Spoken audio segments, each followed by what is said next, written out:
vous faites attention et que vous vous éloignez un peu des 2-3 plages, enfin des plages où quelque part ça attire beaucoup de gens qui viennent de l'étranger, alors si vos yeux se convertissent au paysage et au peuple capverdien, vous retrouvez vraiment ces structures-là toujours aujourd'hui. L'extraordinaire chance pour l'ethnographe, c'est de retrouver, je dirais, dans l'univers de ce que j'ai pu appeler, avec José Semed, ou un grand historien ethnographe qui a écrit une thèse de doctorat splendide, en fait, dans l'univers de la plantation aujourd'hui, mais plutôt, moi, ce que j'ai appelé ça la fazenda, pour la distinguer de la plantation classique, esclavagiste, etc. On a plus un univers mental entre des gens qui, quelque part, louent des terres auprès de grands propriétaires. Dites grands propriétaires au Cap-Vert, c'est 100 hectares. Il ne faut pas s'imaginer que c'est des bazars de milliers d'hectares. C'est une micro-société. Et ces gens viennent nous louer quelques arts, simplement. Donc un art 10 mètres par 10 mètres, pour simplement s'en sortir. Et cet univers existe toujours. Et donc ce qui est incroyable, c'est que tu peux toujours enquêter au Cap-Vert, dans cet univers-là, et découvrir aujourd'hui, donc l'univers de la plantation, l'univers, on pourrait dire, du propriétaire foncier métayer, renvoie en fait à ce que fut, dès le XVIIe siècle, cet univers très inégal, cet univers de dépendance, de clientélisme, d'incroyable, je dirais, imbrication entre ces maîtres auxquels ces ouvriers, agriculteurs, doivent tout à leur maître. Bien souvent, ces maîtres les aident pour se marier, pour les funérailles, pour trouver de la nourriture en cas de sécheresse. Ils le doivent tout, toute leur vie alors. Mais en même temps, ils deviennent les clients et ils deviennent dépendants. Les maîtres disent, t'as pas 3 jours à venir me donner parce que j'ai ça et ça à faire chez moi. Et donc, ils sont à la fois dépendants, sans parler tout le reste, dépendants psychiquement, voire au Cap-Vert, la séduction, le cumul parfois des maîtresses par les hommes dominants, c'est quelque chose qui ne sont pas si marginal que ça. Donc il y a beaucoup de problèmes. Et on peut toujours observer ça. Dans certaines vallées, on est toujours dedans. Donc cette ethnographie est toujours plausible. Et donc, ce que rêvaient de faire les grands écrivains de la créolité, glissants, confiants, ces immenses écrivains, en fait, de la créolisation antillaise, ils rêvaient, en fait, et par leur imaginaire, ils ont écrit dans leur incroyable roman, ils ont comblé les vides, comme ils disent. Ils ont comblé les vides de l'univers de la plantation. Et la réponse que je pourrais leur faire, on peut toujours au Cap-Vert voir en partie, en fait, ce que fut cet univers. Évidemment, l'univers de la fazenda nous donne des idées de l'univers mental, de ce qui se trame, la dépendance psychologique entre les maîtres et quelque part les dépendants, entre les hommes dominants et les femmes dominées, entre les enfants dominés, etc. Et on comprend cet univers. Et donc, on a quelque chose où il n'y a pas fallu combler par du romanesque. Et je ne critique pas, ces romans m'ont construit l'esprit, bien entendu. Mais là, on a une chance inouïe de tomber encore dans cette possibilité ethnographique. Et c'est la fin du bouquin, où j'ai pu encore faire de l'ethnographie dans ces vallées et voir de mes propres yeux ce que voulait dire la dépendance psychique auprès d'un maître. Alors, il ne faut pas du tout croire que c'est une violence purement physique. La violence est surtout psychique. C'est-à-dire des gens, je dirais, dans une situation d'endettement permanent, qui instituent le maître comme un dieu, en fait, qui leur doivent tout, et ils l'instituent sur un piédestal. Le maître est un père, est quasiment un dieu, et ils leur doivent tout, et donc ils deviennent des clients quasiment taillables et corvéables à merci. C'est cet univers-là qui va construire, on pourrait dire, je crois que c'est dans cet univers-là extraordinairement imbriqué, sans parler de relations sentimentales que je n'ai pas trop élaborées dans ce livre, vu que je l'avais traité dans un autre livre, qui sont quand même assez présents dans cet univers entre hommes dominants et femmes dominées, je dirais. Il y a là des relations complexes qui se jouent aussi. C'est dans cet univers-là que je crois la créolisation a continué, s'est épaissie, à trouver d'autres possibilités, d'autres horizons. Et donc rentrer là-dedans nous donne à penser ces processus qui se sont construits dans une proximité très grande. Et avec des maîtres qui sont dominants, qui se sont enrichis, mais qui vivent au milieu, en fait, de leur population. Et donc, qui sont quand même, ils doivent quand même faire attention à ce qu'ils disent, à ce qu'ils pensent. Il ne faut pas qu'ils déçoivent. Il ne faut pas quand même que, quelque part, ils ne rendent pas des comptes lors de grands moments de la vie. Pardon. Lors de funérailles, de mariages, de baptêmes, ils doivent prendre en charge. Et donc on a là des dépendances réciproques dans la totale inégalité. Enfin, la créolisation n'est pas des gens égaux. Une créolisation se passe dans une société qui reste extraordinairement hiérarchisée. Mais là-dedans se passent des transferts psychiques absolument inouïs. Et avec des gens aussi bien les maîtres qui comprennent extrêmement bien. En fait, ils sont très très proches, ils pigent, ils comprennent.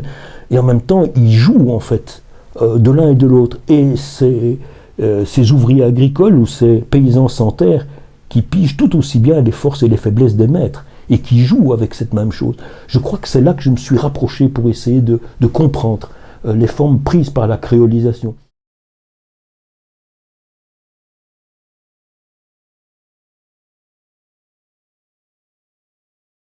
On a eu à la fois des hommes qui sont rentrés dans l'intimité et dans la proximité en fait des maîtres, incontestablement. C'était des chefs d'équipe, des gens qui dirigeaient les plantations, qui étaient responsables du tissage, des feux pour pouvoir filtrer la canne à sucre, etc. Et donc il y avait des responsabilités. Mais il y avait aussi ces maîtres et des maîtres blancs. Il y avait très peu de femmes blanches en fait. Elles étaient très peu nombreuses, complètement minoritaires. Beaucoup d'hommes étaient arrivés seuls, ou les femmes étaient reparties, ou étaient décédées. Et donc, il faut s'imaginer que progressivement, des femmes qui s'occupaient, donc ce qu'on appelle des femmes qui rentraient dans l'intérieur des maisons, donc qui s'occupaient de l'intendance, qui s'occupaient de la nourriture, des enfants, etc., se sont retrouvées dans l'intimité des maîtres. Et c'est comme ça que les maîtres, dont certains avaient accès à la sexualité de ces femmes esclaves, en ont eu certaines comme maîtresses, comme concubines, et certaines avaient vraiment des rôles clés dans la plantation, avaient un rôle absolument important. Elles étaient parfois dominantes. Et donc ça, il faut bien articuler. En fait, c'est pas du tout dire que l'homme noir n'avait pas accès à la sexualité des femmes esclaves. Ça pouvait cohabiter.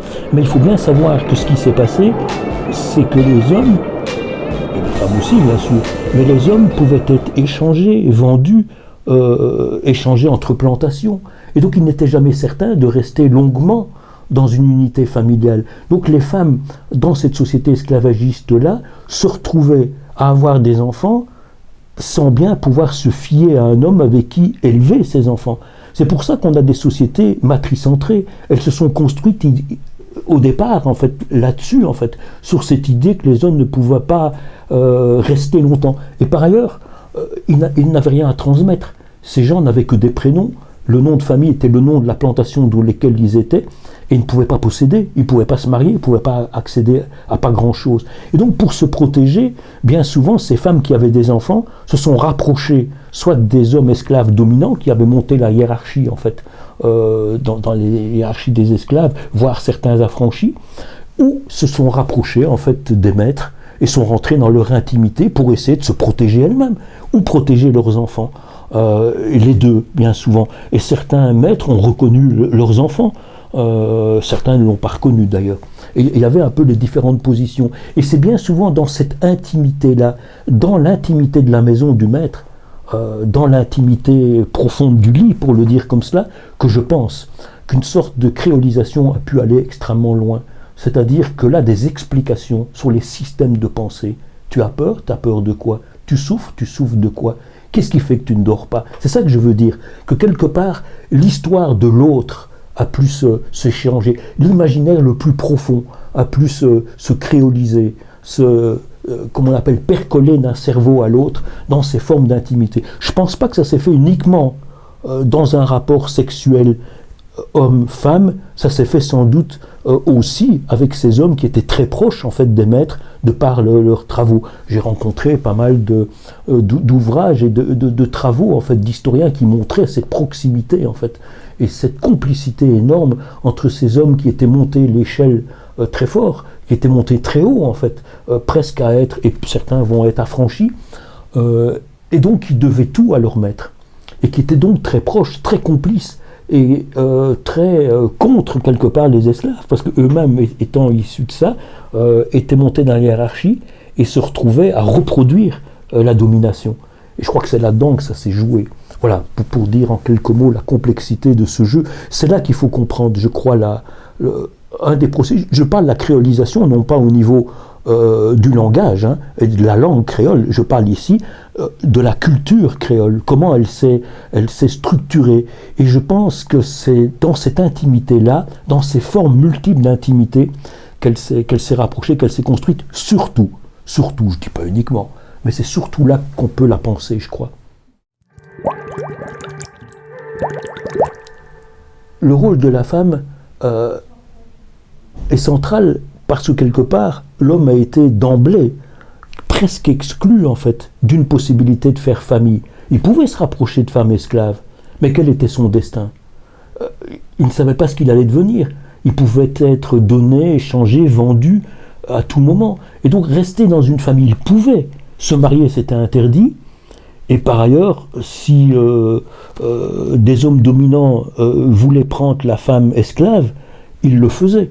Et donc, cet esclave était en permanence dans une situation d'être dominé, aussi bien économiquement, psychiquement que sexuellement parlant. Il faut bien comprendre cette situation où l'homme va se retrouver dans une sorte de marginalisation par rapport à la femme qui a dû, d'emblée, éduquer, s'occuper, protéger ses enfants. Elle-même toute seule. Donc elle a dû inventer d'extraordinaires capacités, en fait, pour éduquer ses enfants, les protéger. Et donc bien souvent, elle s'est rapprochée d'hommes qui pouvaient la protéger. Et c'est ça, je crois que c'est ça qui va se tramer à l'intérieur de ces plantations. Alors aujourd'hui, bien entendu, cette situation a cheminé énormément. C'est plus la même situation, loin de là. Mais n'empêche, on a toujours, on pourrait dire, des résonances en fait de ce schéma peut-être ancien en fait de cette famille qui n'en était pas une. C'est cette famille capverdienne issue de l'esclavage. Alors, ce qui se passe aujourd'hui, c'est qu'on a des réajustements multiples.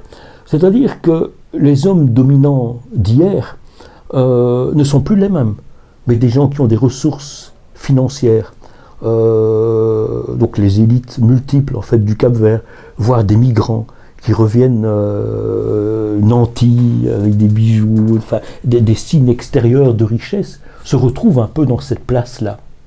Mais il faut bien comprendre la relation complexe qui se trame. On a une famille matricentrée, centrée autour de la mère, toujours aujourd'hui, qui éduque ses enfants. On est dans une société, finalement, dont la sécurité sociale existe. Elle reste très embryonnaire.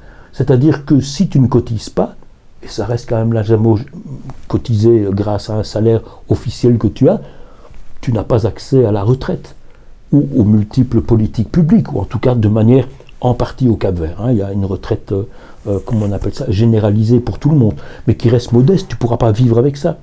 Et donc, bien souvent, ces femmes, hier comme aujourd'hui, tentent d'éduquer leurs enfants, comme elles faisaient à l'époque, avec cette idée, attention, c'est toi qui un jour, moi qui ai tout donné pour toi, devra me protéger. Le jour où je serai plus âgé, que je pourrai plus cultiver, je pourrai plus faire du commerce, c'est toi qui vas prendre en charge, parce qu'il n'y a personne d'autre.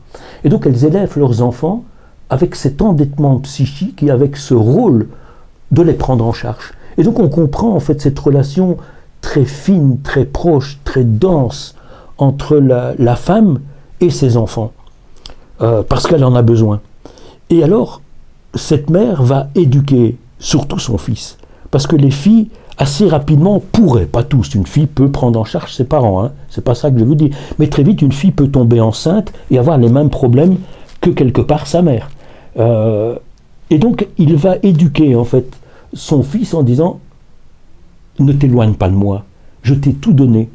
Et le fils, bien souvent, va aduler sa mère, une position vraiment très forte. Et donc, va se retrouver en concurrence psychique. Pour moi, la grande drame, souffrance de l'homme capverdien, c'est à la fois comment réussir à séduire une femme tout en gardant la proximité avec la mère. Et donc, cette relation, là, je pèse mes mots, parce que presque incestuelle, mais c'est pas de l'inceste du tout, c'est pas ça que je veux dire, incestuelle dans le sens psychique du terme, fait en sorte que l'homme pourrait plutôt cumuler des maîtresses, ce qui n'impressionne pas trop sa mère, mais pas une femme avec des enfants attitrés, qui serait une concurrente directe à la mère. Et la concurrence serait très grande. Et donc cette histoire longue, on pourrait dire prototypique de l'esclavage, se retrouve complètement transformée aujourd'hui dans ce type de relation complexe. Donc, bien sûr, aujourd'hui, ces hommes capverdiens sont multiples. Il y a de multiples possibilités. Il existe des formes d'alliance et de mariage, incontestablement, plutôt dans le milieu, plutôt aisé. Pas uniquement, mais plutôt aisé. Mais le mariage n'est pas la norme au Cap-Vert. Beaucoup de gens ne se marient pas. C'est des mariages officieux, voire des gens qui vivent et qui cohabitent par moments entre eux. Et je veux simplement dire que l'homme capverdien, ou les hommes capverdiens, peuvent être mariés et en même temps cumuler des maîtresses. Cumuler des maîtresses, bien souvent, pour se justifier, il va expliquer qu'elles sont d'un statut social inférieur à eux. Il faut bien voir l'histoire ancienne, hein, la place du maître, et quelque part il les aide. Il les aide, ces femmes qui sont dans des situations difficiles, ayant un enfant avec eux, par exemple, les aidant, il leur octroie des biens. Et donc il les aide. Et donc on se retrouve dans des situations qui rappellent des situations anciennes, parfois bien compliquées. Et donc cette société, pour moi, pour la qualifier, il faut parler d'une société à la fois machiste, des hommes qui vivent plutôt, j'exagère, hein, mais c'est pour me faire comprendre, plutôt qui sortent, qui sont dans la rue, qui font des soirées, qui sortent, etc., qui peuvent, pas tous, hein, certains cumuler des maîtresses, s'en vanter parfois un peu, boire du rhum, etc., et vivent plutôt à l'extérieur, et des femmes qui sont plutôt tournées vers l'éducation des enfants. Donc on a une société à la fois machiste et matricentrée. Les deux, à mon avis, se nourrissant. Les femmes capturant leur fils et leur disant, si tu cumules des maîtresses, mon Dieu, ça ne me dérange. Enfin, je veux dire, je ne suis pas en concurrence avec une épouse, et donc je tolère. Et en même temps, ces hommes qui, quelque part, sont des machos et qui reproduisent cette société. Donc, l'un comme l'autre, on a affaire à un système qui se reproduit bien. Et je pense que psychiquement, c'est plutôt quand la mère devient trépagée ou lorsqu'elle décède, que l'homme, tout doucement, va intégrer de manière plus forte une famille et va vivre de manière plus forte avec une femme, de manière plus forte. Souvent, avant, il peut retourner, loger, vivre, se nourrir, parfois chez sa mère, ou avec une femme, ou avec une autre, sans être extrêmement stable. Et je crois que psychiquement, il résout un problème lors du décès de sa mère. Alors, tout doucement, il y a une certaine forme de stabilité de l'alliance avec une épouse qui va peut-être se faire, une femme qui va peut-être se faire, et peut-être va-t-il encore cumuler une ou deux maîtresses ou pas. C'est très variable d'une à l'autre. C'est des sujets très chauds au Cap-Vert. Hein. On ne peut pas parler de ce que je viens de dire en public, ça ne se fait absolument pas. Ce serait absolument d'extrêmement mauvais goût. Tout ce que je viens de raconter ici n'est pas... C'est quelque chose dont on ne parle pas, en fait. Hein.